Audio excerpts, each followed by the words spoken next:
안녕하세요. 미나작가 이경화입니다. 최근에 한국 문화에 대한 관심이 높아지면서 미나에 대한 관심 또한 커지고 있는데요. 오늘은 이러한 미나가 어떤 그림인지, 미나의 탄생 배경과 특성, 그리고 현대적 의의에 대해 알아보겠습니다. 미나란 어떤 그림인가에 대해서 알아보겠습니다. 미나를 설명하기 위해서 궁중화와 문이나를 비교해서 설명해 보겠습니다. 궁중화는 왕과 왕실을 위한 그림입니다. 문이나 사대부 양반을 위한 그림입니다. 그리고 미나는 일반 대중 서민을 위한 그림입니다. 여기에 보시면 궁중화의 대표적인 작품인 1월 오봉도가 있어요. 1월 오봉도는 양쪽에 해와 달이 있고 5개의 오봉이 있는데 이건 음양오행에 의해 그려진 그림입니다. 그리고 절대 왕권을 상징하는 그림이기도 해요. 다음은 세안도입니다. 이 세안도는 추사 김정희가 제주도에 유배 갔을 때 그렸던 문이나의 대표적인 작품입니다. 이 작품은 까치와 호랑이라는 작품인데 이 작품은 바로 미나의 대표적인 작품이죠. 저기에 호랑이를 한번 보세요. 호랑이와 까치와 소나무가 이렇게 등장을 하는데 사철 푸르는 소나무가 있어요. 그리고 민중을 상징한다는 까치, 그리고 그 새로운 소식을 맞이하면서 악기를 물리쳐 준다는 호랑이. 1년 내내 이 그림을 정월 초하룻날 대문에 걸어놓고 1년 내내 좋은 소식은 들어오고 악기는 물러가라 라는 어떤 믿음과 소망으로 이런 그림을 그렸어요.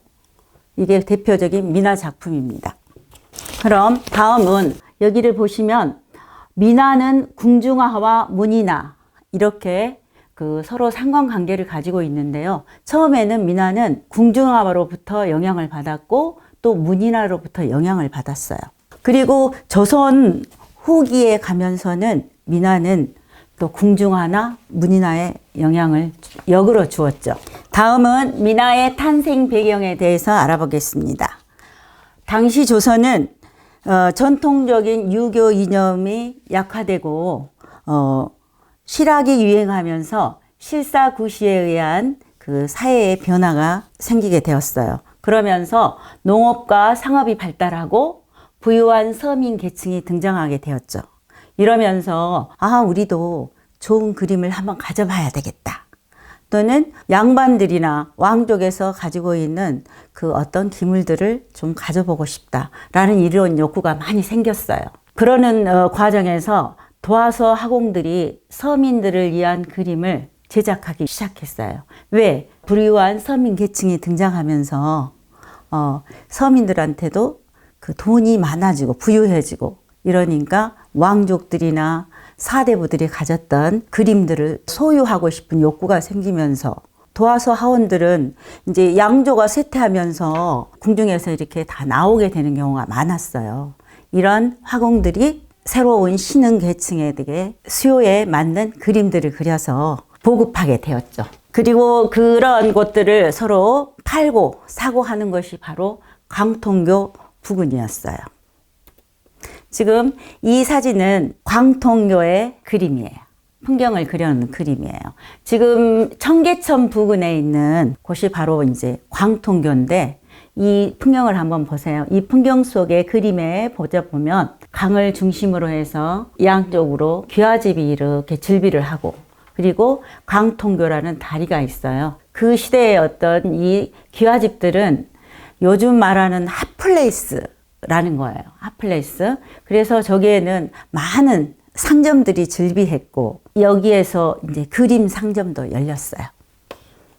다음은 미나의 명칭에 대해서 알아보겠습니다. 미나의 명칭. 조선 후기 실학자 이규경의 저술에 의하면 조선 후기 서민들 사이에서 유행한 그림을 속화라고 불렀어요. 미나라는 명칭을 처음 사용한 것은 야나기 무네요시, 일본의 미술평론가 야나기 무네요시는 이 그림들을 민중의 그림이라는 뜻으로 민화라고 이제 칭하게 되었죠.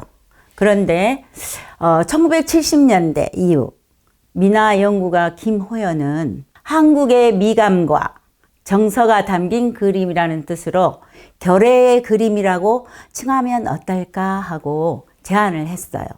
그 이유는 여기에서 야나기 무네요시가 민중의 그림이다 라고 이렇게 칭한 게 어쩐지 우리 그림을 편화하는 그런 느낌이었지 않을까라는 설들이 많아요. 그래서 이제 김호연이라는 분은 이렇게 결의 그림이라는 그림으로 칭하면 어떨까라는 제안을 했다고 합니다. 다음은 민화의 특징. 민화의 특징에는 자유분방함이 있어요. 그리고 도상을 사용하여 의미를 전달하고자 하고 강조한다. 그리고 세 번째, 당대의 사람들이 현실적으로 욕망을 표현한 작품이다. 네 번째, 풍자와 해악이 담겨진 게 민화다라고 이렇게 규정할 수 있습니다. 다음은 이 네 가지 특징에 대해서 한번 하나씩 살펴보기로 하죠. 첫째, 자유분방함. 여기에 그림을 보면 굉장히 어떤 기존의 형식에 매이지 않고 자유자재로 변형을 시켰어요. 산 위에 묵포도가 올라가 있어요. 감히 어떻게 산 위에 포도가 열릴까? 상상 밖의 이런 생각들을 이제 그림 속에 표현하고 있습니다. 그래서 민화 속에서 상징성으로 포도나 이런 씨가 있는 거는 바로 자손의 번창을 얘기하는 거고, 여기에 있는 모란꽃은 부귀와 영화를 상징하는 거예요. 그래서 이러한 도상이 주고 있는 상징성을 그림 속에 아주 크게 그려줌으로써 도상이 갖고 있는 이미지를 상징적으로 표현하고 있는 그림들이에요. 다음 두 번째, 도상을 통해 의미를 전달하고 강조한다. 민화는 고유한 의미를 담은 도상들을 사용하여 의미를 전달하고 있습니다. 의미를 강조하기에 도상을 변형시키기도 하고, 그리고 역언근법, 다시점을 활용하기도 합니다. 그럼 그림을 한번 보실까요? 도상을 이용하여 의미를 전달한다 라는 이 그림을 보면 그게 어떤 의미일까 아마 느끼실 수 있으실 거예요. 여기에 보면 어변성룡도라는 그림이에요. 민화에서 잉어는 입신양명, 그리고 출세를 의미하는 도상의 상징성을 가지고 있어요. 그리고 도상의 의미는 서민들뿐 아니라 전 계층에서 광범위하게 공유되고 있어요. 이게 이 부분이 상당히 중요한 부분이에요. 도상이라는 어떤 상징성을 가지고 있는데 전 계층이라는 건 왕실이나 또는 서민이나 사대부나 전부 다 함께 공유했다라는 거예요. 왜? 자손에 대한 번창을 위한 그림을 그리해서 상징성 있는 성류를 넣어야겠다, 그림 속에. 또는 이 어병성도처럼, 성병도처럼 뭔가 출세라든가 또 입신양명 이런 것을 위해서는 이 잉어를 그리게 되었고, 그리고 또 돈을 많이 벌고 싶다는 욕망이 있는 분들은 어땠어요? 모란꽃을 그림 속에 이제 상징적으로 넣었던 거예요. 바로 이 도상의 상징성 때문에 전 계층이 다 공유를 하게 되었죠. 그래서 이런 전 계층이 공유되었기 때문에 오늘날까지 민화가 계속해서 그 맥을 이어왔다고 보시면 되겠습니다. 다음 어변성룡도는 잉어가 용이 되어 하늘을 향해 튀어오르는 그림으로 입신양명, 출세의 이미지가 분명하게 들어있어요. 이 그림을 한번 보세요. 여기에 아주 거찬 파도가 있어요. 파도 속에 잉어가 하늘을 향해 용이 되기 위해서 올라가려고 해요. 그러면 여기에 보면 눈과 혀를 한번 보세요. 그리고 더듬이를 한번 보세요. 엄청나게 힘차게 튀어오르는 그런 모습이죠. 그래서 뭐 수험생이, 우리 집에 수험생이 있다 이러면 얘한테 이런 그림을 보여주면서 힘을 줘야 되겠다 라고 이러한 그림을 상징적으로 집안에 이렇게 두기를 소원했죠. 다음은 도상을 사용해서 의미를 전달한다. 이 그림 보면 굉장히 단조로운 느낌이 들죠. 근데 이 그림에서는 지금 공작, 모란, 개석 세 가지가 등장하고 있어요. 근데 공작은 관직을 상징해요. 또 모란은 부귀를 상징하고 있어요. 그리고 개석은 장수를 상징해요. 그래서 다른 건 모두 다 생략해버리고 공작과 모란, 개석을 이 그림 속에 그림으로써 관직이나 부귀, 장수라는 특정한 의미만을 강조하고 있는 그런 그림이에요. 다음은 도상의 변형을 통한 강조. 이렇게 지금 얘기하고 있는데 여기 한번 보세요. 앞 그림과도 비슷한데 이 그림은 장수와 부귀를 상징하는 도상들을 큼직하게 배치를 했어요. 상과 하단. 여기 소나무나 이 학들은 바위, 불로초 전부 다 오래 살고자 하는, 장수하고자 하는 열망이 있는 도상들이에요. 그리고 이 아래에 있는 모라는 어때요? 부귀를 향한 그런 열망이 가지고 있는 도상이에요. 그리고 이 아이를 보세요. 아이를 보면 아이 자기보다 더 큰 모란을 이렇게 들고 있죠. 이처럼 이러한 도상들은 학대와 변형을 통해 장수 부귀의 메시지를 아주 강하게 강조하고 있는 그런 그림입니다. 그 다음 이제 이거는 표현법인데 역언금법, 다시점을 활용을 강조하고 있습니다. 서양화에서는 언금법 하면은 어땠어요? 서양화는 앞에 있는 거는 크게 보이고 뒤에 있는 건 아주 작게 보여요. 특히 이 소실점을 설명할 때 가로수라든가 철로길 이런 길들이 이렇게 설명하고 있죠. 점점점 갈수록 작아진다는 거. 근데 이 우리 민화에서는 역언금법을 사용했어요. 역언금법이라는 건 앞에 있는 여기에 그림을 보시면 여기에 탁자가 있죠. 탁자가 있는데 보통 그림들은 탁자가 앞부분이 넓어야 되겠죠. 근데 이 그림에서는 좁아져 있어요. 그래서 이 역언금법을 사용해서 나타내고자 하는 좁은 화면에 나타내고자 하는 사물들을 전부 다 그 한 화면에 존재감을 드러낼 수 있도록 그린 그림이에요. 역언금법은. 그래서 이렇게 역언금법을 사용해서 사물의 본질을 보다 잘 드러나기 위해 사용되기도 했어요.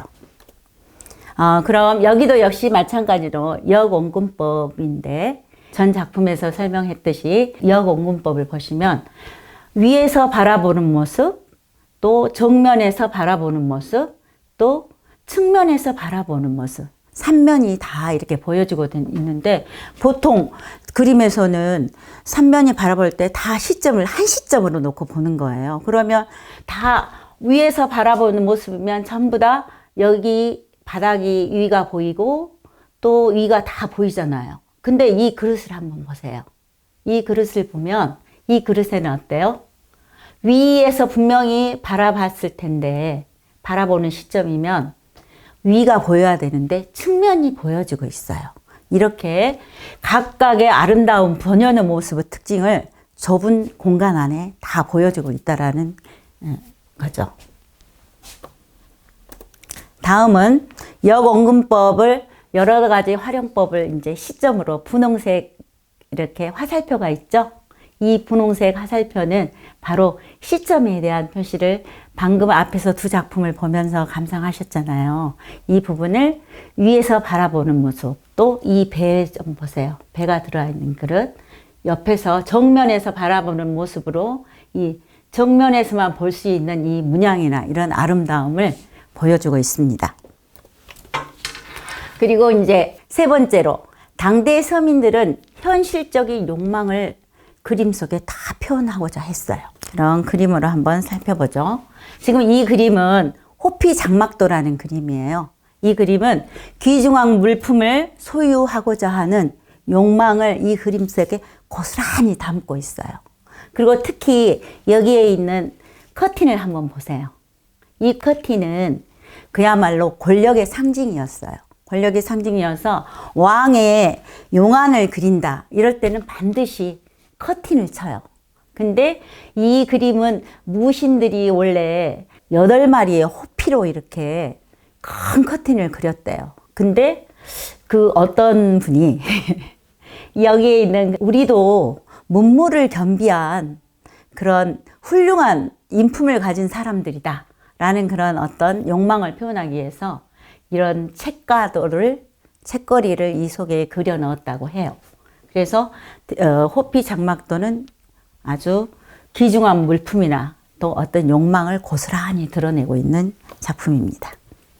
그리고 이제 모란과 괴석 모란도 부귀와 장수를 염원하는 그런 욕망을 드러낸 그림이고, 이거는 용은 권력의 상징이에요. 왕 하면 용폭, 용안 막 이렇게 얘기를 하죠. 이런 것처럼 권력의 상징이 대표적인 이런 용의 그림도 있습니다. 다음은 풍자와 해악. 우리가 이렇게 탈춤 아시죠? 탈춤을 추면서 양반을 뭐 호령하고 비판하고 했던 그런 탈춤이 있죠. 근데 이 바로 까치와 호랑이의 그림은 바로 풍자와 해악이 드러난 그런 그림입니다. 그래서 평소에 호랑이는 어때요?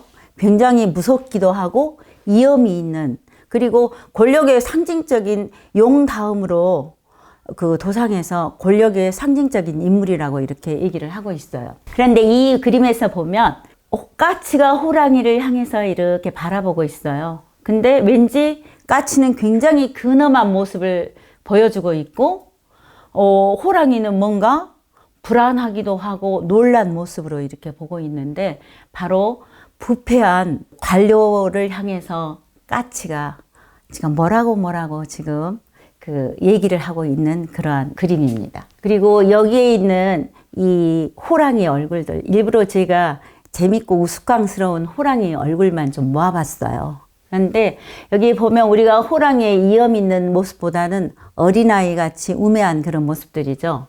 그리고 이제 여기에 있는 호랑이를 보면 더 재미가 있어요. 아마 이 호랑이 같은 경우는 욕심 많은 아마 관료였지 않았나 싶어요. 혀를 이렇게 드러내고 또 눈은 다이아몬드예요. 그리고 털은 어때요? 뭔가 욕심을 드러내는 분노의 그 털세움을 하고 있는 것 같은 그런 그림이죠. 여기도 까치와 호랑이, 그리고 뭔가 엄청난 그 강조를 좀 해놨죠. 서양에서 모딜리아니의 그림을 이렇게 상상해 보면 목이 길어졌잖아요. 그런 것처럼 여기도 이러한 강조를 통해서 이게 호랑이의 특성을 이제 살려주고, 특히나 얼굴을 보면 이 호랑이도 상당히 우스꽝스러운 그런 얼굴을 하고 있죠. 다음에 미나의 상징. 미나의 상징이라는 건 함께 다 읽어보실까요? 이게 미나의 상징은 앞에서도 여러 상징을 할 수 있는 도상에 대한 이야기를 했는데, 바로 호랑이는 벽사나 권력, 그리고 잉어는 입신양명, 출세, 나비는 즐거움과 남녀 화합. 나비와 모란꽃이 그려지면 어떤 의미가 있냐면 부부의 그 어떤 9988, 아주 부자로 건강하게 오래 살 수 있는 그런 그림이 바로 이제 하족도라는 그림인데, 그 그림에 나비와 모란이 함께 그려져 있어요. 그리고 매화의 순결, 절개, 모란은 부귀, 연꽃은 생명과 번영과 청결, 석류와 오이, 수박, 씨가 많은 이런 과일들은 다산을 상징하고 있어요. 그리고 괴석은 장수, 이러한 상징성을 가지고 있는 도상들이 있습니다. 그럼 미나의 현대적 의의는 어떤 게 있을까 한번 살펴보기로 하죠. 미나의 현대적 의의, 미나의 아름다운 색채, 자유로운 구성에서 밝고 긍정적인 에너지를 받을 수 있다 라는 게 중요하고요. 그 다음 두 번째로 풍자와 해악, 행복에 대한 열망 등을 통해 어려운 현실을 이겨내려고 노력한 당대의 사람들이 긍정을 배울 수 있다라고 이렇게 볼 수 있고, 그 다음에 미나에 나타나는 도상들의 독특한 패턴을 현대 디자인에 응용할 수 있다. 이 그림들을 보면 그림 속에서 지금 따온 패턴들이에요. 하나씩 서치를 했는데 지금 현대인의 시각으로 봤을 때 전혀 촌스럽지 않죠. 그래서 이러한 우리 조상들이 가지고 있는 훌륭한 유산을 한번 잘 응용해 보자라는 그런 취지에서요. 다음은 조선 민화가 당대 사람들의 삶과 욕망 그리고 정서를 담아냈듯이 현대인의 민화도 과거에 머무르지 않고 현대인의 욕망과 정서를 담아내는 그림으로 재창조했으면 좋겠다라는 소망입니다. 지금까지 민화란 어떤 그림인지 알아보았습니다. 앞으로 민화가 더 깊이 연구되고 더 널리 사랑받기를 바라면서 이 강의를 마치겠습니다. 감사합니다.